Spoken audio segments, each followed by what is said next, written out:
Welcome to what promises to be a remarkable evening of conversation. Spiritual, logical, and I can promise you, fun. Because it's easy to promise you all that when the guest is Sadhguru Jaggi Vasudev ji. Sadhguru.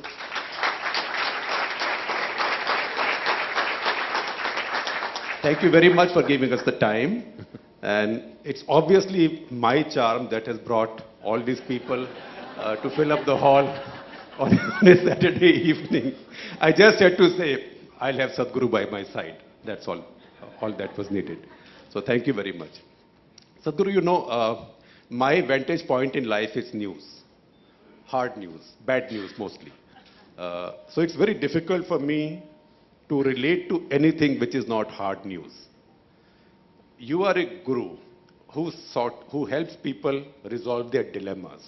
You use the example of Siri on GPS, that if you can trust a strange woman with telling you turn left, turn right, why don't you need a guru in real life? Now, play the guru in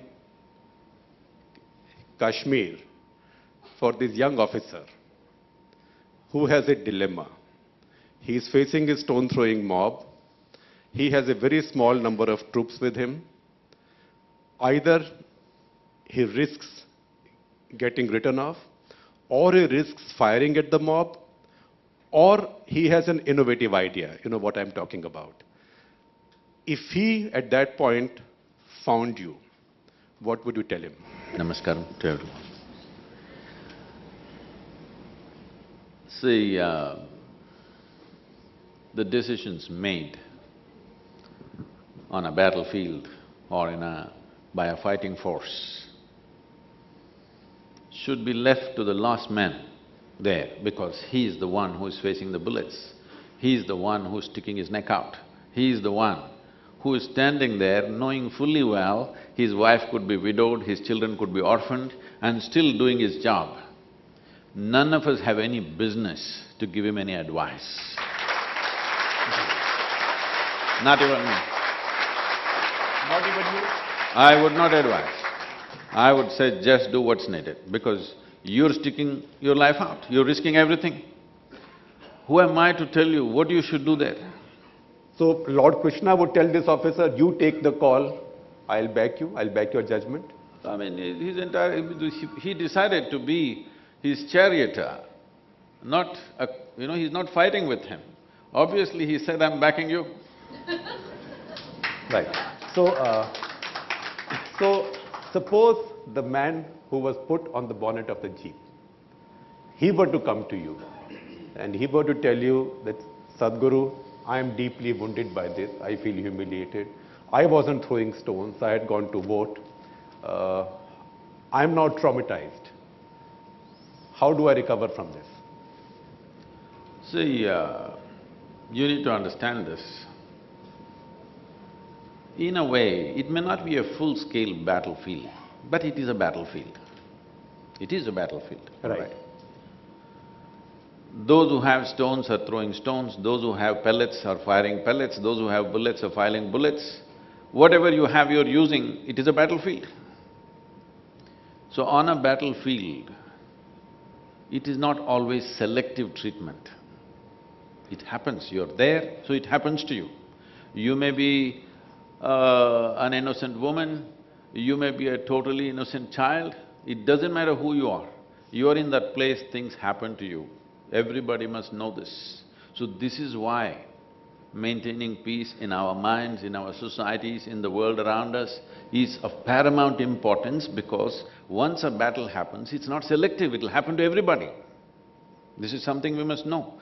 This is why we must value what we have, some sense of peace happening right now in the world. Wherever it is peaceful, we must see that we must preserve and endure this, because when battles happen, it is not going to… bullets are not going to choose that man who is guilty or that man who is evil. It just hits anybody. So we must understand this, and he must understand this too. Is there more violence now in our society than before? Do people jump to beat somebody, kill somebody too easily? No, no, no. I would say violence is at the minimum compared to the way human societies have been in the past. 100 years ago, 500 years ago, 1000 years ago, how much violence was happening in human societies, how much is happening today is way less. Only problem with us today is the instruments of violence. What empowerment that's come to our hands, that today you need a million-strong army to kill 1 million people, but today it just takes a press of a button to do that. That is a tremendous… And we know who has the button these days. It seems they're taking away the button. They're only given the Twitter handle to that. So, talk about India. Do we have more violence in India now on the street than we had before?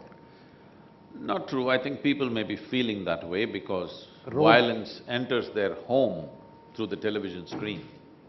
Otherwise, violence happened and we did not know. We just read 2 people killed in the newspaper. Sadhguru, It was that's just only a minor between news. 8 and 11 p.m. at night. Violence enters our homes on the TV screen. So because the blood and gore is entering our homes, the impact of violence on us is big. I would say it is positive in one sense that all of us get a certain sense of allergy to violence, which I think is happening because we see it. Otherwise, we read 2 people killed, this much in a newspaper. It was just 2 people killed, that's all it was. But now it all happens, even if you're blurring a few images, but there is blood on the street. This is sinking into us deeper and we understand the value of being peaceful. It's real now, it's not just a number. When you heard this wise judge talking, what was your reaction? That peacock is our national bird because it remains lifelong brahmachari and the peahen pecks at its tears. And in fact, he said produces Moria morni. He didn't realize that morni lays eggs. It's not a mammal. So, I mean, there is a judge who's been sitting on people's fortunes, maybe hanging them. That was my first thought. In the last 25–30 years of service, how many people must have shed tears? But Sadhguru, from where does this ignorance come? Normal educated people, doesn't even have to be a judge. Class 8 biology we all read. See, normal educated people may be knowledgeable about the reproductive nature of the peacock, but obviously there are too many things that they're also ignorant about.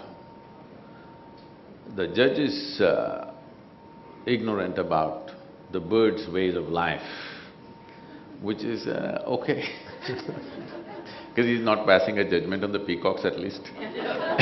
They don't come to the court. But in my experience and perception of life, I'm not so fearful about the evil on the planet, because it can be managed. The real danger is ignorance. That is the biggest problem. And ignorance can take a toll that no evil can take.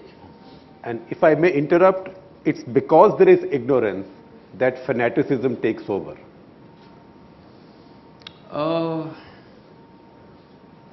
See, the thing is,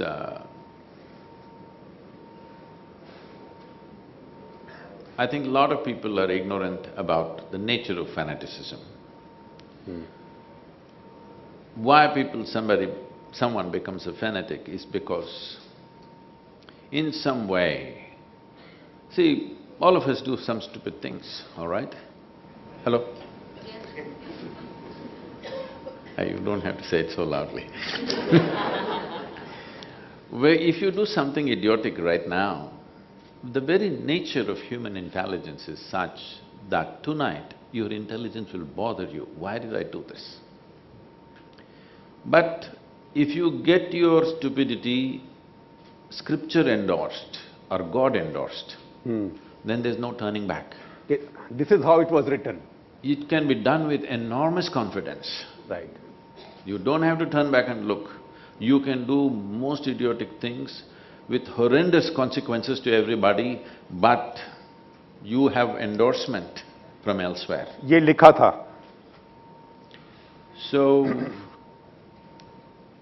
this, I think, is in a place where in the next 25 years, maximum 40 years, I see that the scriptures, the heavens will collapse. It is already collapsing in many ways. In individual minds, still people don't have the courage to voice it or it's not articulated in their mind yet, but it is collapsing. The very fact that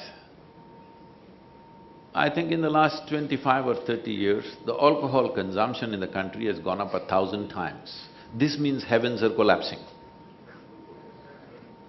So before everybody becomes a drunkard or a drug addict, it's important that raising of the consciousness happens, that we are able to teach you how to sit here totally blissed out and stoned out by yourself without any substance. Because otherwise, in the next 50 years, you will see 90% of the human population will be on some kind of a chemical. Already it's getting there very rapidly, either prescribed or otherwise. United States, for example, I'm taking United States as an example because it is considered to be the most affluent nation. Either as an individual or a society or a nation, you seek affluence for two fundamental reasons. In the early stages, it's a choice of nourishment, that's what you're seeking. You can eat what you want. The next stage is a choice of lifestyles. This is the only reason why you're seeking affluence. Now a nation becomes far more affluent than the rest of the world, you have a choice of nourishment and you have an enormous choice of lifestyle, and 70% of the population is on prescription medication. There's a $3 trillion bill on the healthcare. Lot of people are predicting, if at all, if anything sinks United States, it is going to be their healthcare bill. So with such a choice of nourishment and lifestyle, why the hell are you not healthy? 70% are on prescription medication, another 30% are buying off the back street anyway. So, prescribed medicines and drugs, everything, chemicals to do everything. To create an experience within you, either of health or peace or joy or bliss, you need a chemical. This is on the rise simply because in people's minds, they may not be conscious, heaven is collapsing. For a long time, we have managed people, it doesn't matter you're miserable here, when you go there, You'll be fine. everything will be fantastic, okay? That everything will be fantastic somewhere else is slowly collapsing in everybody's mind. So here they're trying to make it fantastic because nobody taught them how. They're trying to drink themselves to a fantastic state or drug themselves to a fantastic state. So fundamentally, what they're looking for is heaven. They may be hitting the bottle, they may look like a drug addict, there may be rejects in the society, but the man who goes to the temple and the man who goes to the bar are seeking the same thing. They want their life to become fantastic. Since you said ask 3 questions, any scripture will collapse. One question that will make the Hindu scripture collapse, one question that will make the Christian scriptures collapse, and one question that will make the Muslim scriptures collapse. You're trying to have me killed.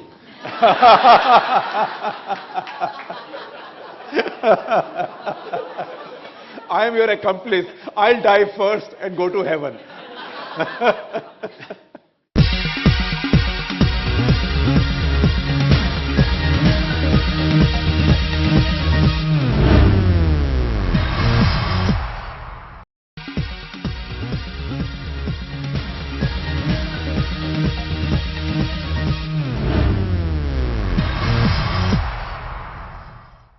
Pranam. I'm going to ask you an uncomfortable question. The Sanatan Dharma seems to be in a lot of trouble these days. We have people in the name of books and in the name of Hinduism killing other people because of cows. And we see this now across the country. So when you say there's less violence today, on what basis are you saying this? And are you worried that the whole concept of the Sanatan Dharma is now in, sorry, in danger? Am I worried? No, I am not. I am not worried because, first of all, let's understand this. Dharma does not mean a religion as it's being interpreted today. Dharma means the law. So we have different kinds of laws. We said, in a family, a husband has one kind of dharma, wife has another kind of dharma. In the society, this kind of dharma, Raj dharma, all kinds of dharma. Different laws which govern different activities in our life. In this one particular law we mentioned is Sanatan Dharma. That means it's an eternal law. That means obviously not concerned with the society, because social laws are evolving, changing as per situations. Eternal law means it concerns something very fundamental within us, which doesn't change. So we don't have to be ever concerned, will the eternal laws will get lost somewhere? They will not get lost. As long as human beings are there, it's always there. Nobody need to worry that Sanatan Dharma will go away. Well, it may go away the way you believe it is, and that's a good thing. About lot of people getting killed because of cows. I'm sorry, but you put few riders that I must answer truthfully. You must also get ready to digest truth, because it's hard to digest truth many times. I don't know what is your engagement with people. I have a huge engagement with large masses of people on a daily basis. I don't see any such violence anywhere. You see this violence only in the television screens, largely. I'm not saying it's not at all happening. Obviously it's happening, that's why it's being reported, all right. But saying that it's taking isolated incidents and saying it's widespread is a very wrong idea. You must understand more than Sanatan Dharma or any cow protection or whatever. There are economic interests. This is a country for everything we are fighting, because for everything there is a competition, for everything there is a scarcity. There are economic interests, and when they find some holy reason to exploit something for economic interest, they will go all out to do it. And many times it's been found out, people who did these things are found a convenient way of stealing somebody's cows, found a convenient way of taking away somebody's consignment of animals for their own use. All these aspects are there. Yes, there are some hotheads who will rise. When hot air balloons rise, you have to just lower the heat and bring them down. This is the business of the government, and I think they will do it, law and order. It is just a law and order situation. So you certainly disapprove of this, Gau Rakshaks taking the law into their hands and thrashing people. Whether you're a Gau slaughterer or a Gau Rakshak, you can't take the law into your hand, you understand? Whoever the hell you are, you cannot take the law into your hand. But having said that, there is one problem. See, we make laws for which we don't have the courage to enforce. Either we must withdraw those laws, or we must enforce the law. You make a law and you don't enforce because of political reasons and other sensitivities, somebody else takes it up upon himself to enforce the law in his own crude way. So, this is something as a society we must look at it, not just the government. As a society, all of us as citizens of this nation, we should look at it. These days we are in dilemma about two Mahants and two yogis. I'm coming from Banaras, and I met one Mahant who is Sankat Mochan's Mahant, Mahant Vishambar Nachi. And there is another Mahant who is ruling a state of UP. One spews, hatred and all kinds of communal disharmony. The other Mahant speaks the language of Sankat Mochan, far more liberal, far more peaceful language. Which Mahant, Sadhguruji, should be adopted? I didn't know they were available for adoption.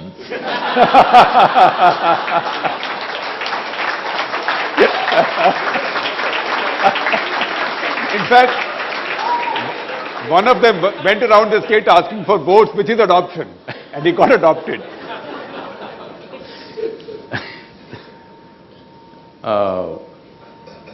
Once someone has become in a democratic society has become an elected leader, then what he believes, what he thinks within himself, all these things are irrelevant to you. What he's going to do every day, you must pay attention. If he's doing something wrong, we have instruments to stop him. If he's doing it right, we must support him. That's about it. You don't have to adopt any political leader. If they're doing the right thing for the nation, we must support them. If they're doing wrong thing for the nation, we must criticize that. If we can stop it, there are instruments in a democracy through which we can stop it in so many different ways. If not immediately, we can. So this is what we should do as responsible citizens, not have my pet politician. No, you should not have a pet politician of your own. The politician that you have elected, is he working for the nation or is he working for himself, is all that you have to see, first step. The second step is, does he have the breadth of the mind and intelligence and competence to create what the nation needs? Does he understand the heartbeat of this nation? That is the second thing. If these two things are happening within a politician or a leader, it's our business to support him. If that is not there, it's our business to change him. Sadhguru, Namaskar. My name is Mahrukh Inayat. I work with Shekhar for ThePrint. I have two quick questions. The first one is, do you believe that rapists and terrorists should be hanged? Capital punishment for rapists and terrorists? And secondly, our government has criminalized homosexuality in this country. Do you think that section, that law should be changed? Thank you. See, the laws in any particular nation are made at certain times of its growth and its evolution. Right now, when the nation is continuously being threatened by terrorist action, and the sovereignty of the nation itself is under threat, not in one particular area, in many places, we need some stringent laws. Fundamentally, am I for legal killing? I'm not for killing of any kind. Whether you kill an ant or a human being, I don't like it, okay? But without killing, you're not able to exist, so I'm saying at least please minimize it, don't do it beyond what is needed. And not extrajudicially. That is not even in question. Not even a question, Yeah. yes. Even killing of an ant or an insect or a worm, let it be to the minimum, to the extent it is a must for you, not beyond that, because this planet is not just made for you and me. This is the most retrograde idea that has entered human mind is, every other creature is here to serve us. No, they have a life of their own. They have a complete life of their own. I have spent so much time in the jungles of southern India. If you observe birds and animals and other things, you must see the level of organization and involvement they have in their life. A complete life of their own, okay? So they are not here to serve us, they are here to live their life. An ant does not think he's an insignificant life, an ant thinks he's the most significant life on this planet. So having said that, but the nation is in a certain level of evolution. Just trying to transplant laws from nations which are in a completely different state and bring it down here and say, ban this, ban that, take off this, may not work for our country. You must understand this. It's very easy to say, ban the capital punishment. But you ask the families of victims who've not just seen crime, they've seen brutality of the worst kind, unimaginable levels of brutality, which all of you have been reporting and talking about. You think of their families when that man walks tomorrow on the street, how they feel. You must have some way, especially for a terrorist. Capital punishment is not a deterrent because he's coming to die, all right? He wants to die. He doesn't want to live, he wants to die. So a man who wants to die, you have to help him. What about rapists? Rapist, she asked. See, in the country already they made this distinction. In the rarest of rare, I think we should keep it for now. Is this a permanent law? No, I don't believe it should be a permanent law. As a society, as we evolve, as the situations become less and become negligible, then we can say, okay, we can feed him and keep him in the prison. Right. But right now, I think it's necessary. But at the same time, there is another face to this killing or threatening a capital punishment for the rapist is, generally the only witness to the rape is the victim. The best thing is not to leave her alone, leave her alive, you know. This will become the trend, this is a danger. So threatening them with too much capital punishment, we're going to hang you, we're going to hang you, on the news channels they're saying, we got to hang him, we have to castrate him. This must go. This must be done gently in the process of law. Otherwise, he'll be tempted to kill the victim. He will be tempted, not tempted, he wants to kill because That's if you the only leave her witness. alone, that's the only way he can be caught because that's the only witness there is. So, one thing is you're kind of pushing the society in a way that, you know, people will get killed. We must understand this, we are a society in transition. Please, I want you to listen to this little carefully because immediately you can make conclusions, oh, he's supporting this. I'm not supporting anything. We must understand, we are a society in transition. There was a time, at the age of 14, a girl would get married. At the age of 17, 18, a boy would get married. Let's face it, there are hormonal drives in every human being, all right? Unless they've transcended that and gotten somewhere out of something in their life, every other human being, normal human being has these things. Now they were getting married and this was kind of settled there.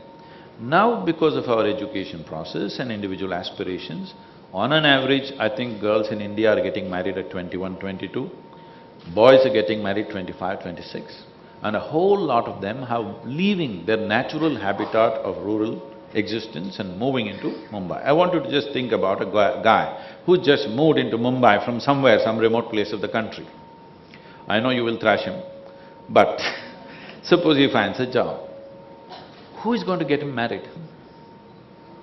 Where is he going to get married?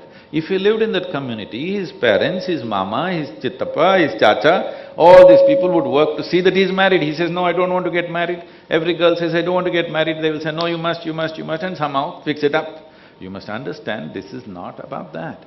This is about handling fundamental human needs. Societies are driven by human needs, isn't it? Now he lands up in the city, where does his sexual drive go, I'm asking? Where does it find expression? So we need to have a debate. Are we ready for premarital engagement? Or do we want to get married at 14, 15?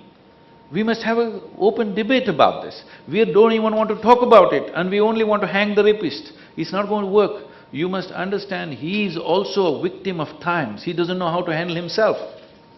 I am not trying to approve his rape, but have you created an atmosphere where you will turn every young man into a sage? Have you created that? No. Have you provided him an outlet? No. You just think if you close your eyes, it gets handled. It doesn't get handled, it's finding expression in ugly ways. So we need to look at our life. Either we consciously transit with minimum amount of aberration, or it will happen in compulsive ways somehow, in clandestine ways. Even today, I'm sure, even in reasonably well-to-do homes, if any hormonal issue of a boy or a girl means they will handle it in a clandestine way, not in an open way, because we're still not willing to face the human biology straight in the face. We need to do that. And the other question about the section 377 of IPC, which criminalizes homosexuality. See, we inherited a whole lot of laws from the British. This is called as the buggery law, even today, in the law book. So this came from that time. And what do I think about it? I think this also needs a debate. Not protests on the street, not trying to make sexual orientation as an identity for a human being. It should not happen. This is unfortunately happening. But what one does in their bedroom is never my business. I never see it as my business. And should not be the state's business also. State will not know either. Right. State has no means to know, unless you want to display it on the street. State doesn't know, isn't it?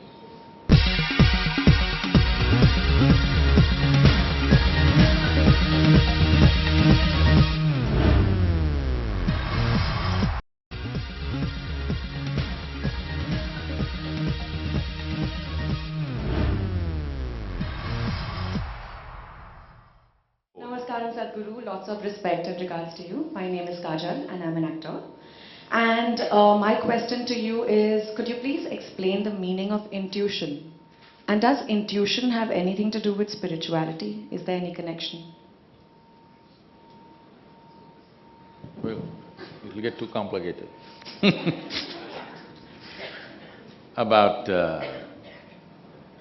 See, we must understand this. Spiritual process means it is not a journey. I have never said that. You read in other books. Spiritual process means it's about turning inward. If you're turning inward, what is the distance between what is you and what is you? You and you, there is no distance. When there is no distance, how do you make a journey? It's a thing going on for a long time. That is because people have convoluted ideas of what is spiritual process. Always they told you spiritual process means is about self-knowing. Knowing yourself, maybe you're taking a long time, but still you're not covering distance, isn't it? Because there's no distance to cover. So definitely it cannot be a journey. To make a journey, you need distance. You may be taking time, but there is no distance to cover. Let's be clear about that. About becoming irresponsible, about if somebody is going through a divorce. See, if you want to divorce somebody, spirituality or spiritual excuse is a very respectable excuse. You are divorcing your wife or husband because of an affair is a bad thing in the society. But you are divorcing because for a higher purpose is a very… So go to an ashram for a couple of months and you are done. So somebody may be using that as a ruse, but essentially spiritual process means it's something that you do within yourself, not something that you do around yourself. What you do within yourself in no way demands that you have to be in this place or that place. For a certain moment of consideration, maybe you want to withdraw for a small period of time. That you do for many things. You want to take an examination, don't you withdraw from your social sphere because you want to study? Similarly, you withdrew for a week or a month. This doesn't mean you've given up life. So this entire idea of spiritual process means I must go to the Himalayan cave. I'm giving you first-hand information, Her Nandani.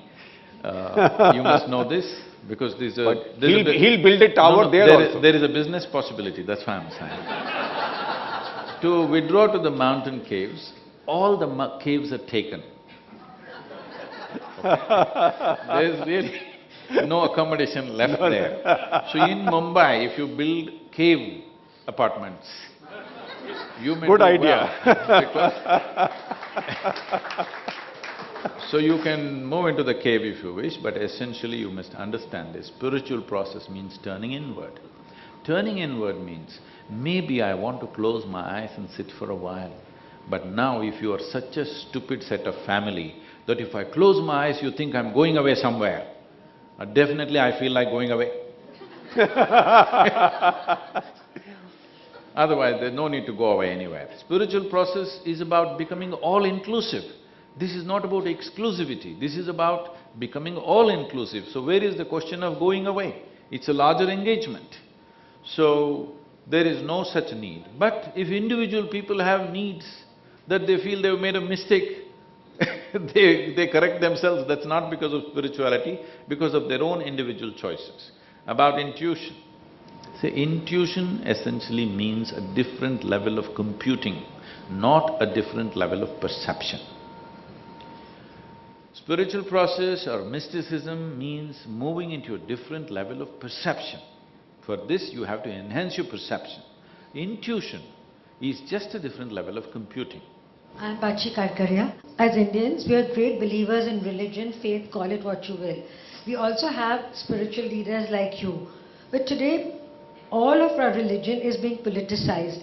So, do you think that you're abrogating your responsibility in not speaking about it? You're even giving away your constituency. But did I not speak about it? What is this? No, you didn't. You didn't really say that. Tell me, what should I speak? Yeah, no, but really that should our spiritual leaders jump into the fray and tell politicians, this is not the religion that that is ours, and you stay out of it, because this is really not what religion or faith is about. What makes you think it's not being said? It's not being You said. want me to say it on a microphone? No, when you want somebody to receive something, you have to tell them in a certain way, the way they get it, and it is being said. What makes you think it's not said? Wherever there's an opportunity, I'm definitely saying it.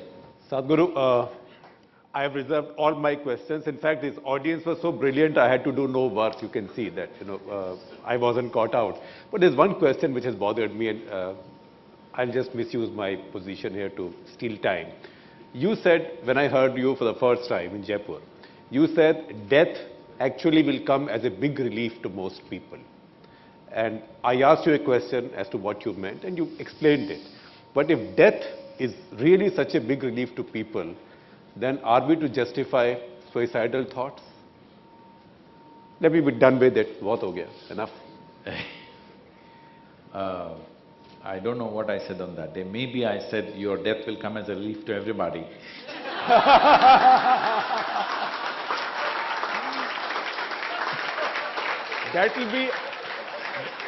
That Sadhguru will be abatement of suicide. You did no such thing. No. Yes, see the thing is, life is beautiful and very sweet. If you know how to keep yourself well, this is a beautiful life and very sweet and very fantastic. Not everybody is experiencing it that way, unfortunately, but it is possible for every human being to do this much, that your experience of life on this planet, you can make it very pleasant. But I want you to just imagine yourself, you're sitting right here doing the same job, this Sadhguru will die, another will come, all kinds of people, terrorist will come, you'll interview him, politician will come, you'll interview him, all kinds of people, you'll interview him and go on. Let's say next 10,000 years, you're still on print. You will want a relief, isn't it? And when it becomes long enough, and if you see the process of life, not just on the surface, if you see the nature and process of life. Let me ask you this otherwise. Did you enjoy your school? Yes. But were you eager to go to college? Sometimes I was, sometimes I wasn't, and sometimes I went to college but bunked. That's fine. That was most of the time. Just because, for whatever reason, because you could bunk, because you could do so many things, whatever. When you were in school, even if this process of school was very pleasant and wonderful for you, suppose it was, would you still not want to leave the school and go to the next stage? The same thing with this. Right. Doesn't matter how wonderful it is, the very nature of the human being is such, you always want to go to the next stage, whatever that is, isn't it? And come back. If you could. Whether we want you to come back or not, leave it to us. I think on that note, much as everybody would want all the 30 hours here, get themselves properly… I'm not coming back. Properly re-engineered. I don't think we'll hold you for 30 hours, Sadhguru. Thank you very much. You've been so wonderful and so generous with your time. And thank you very much. This has been such a great conversation that I think we can carry on doing it every week. So thank you very much for watching Off the Cuff or OTC, and come back for our next edition. Thank you.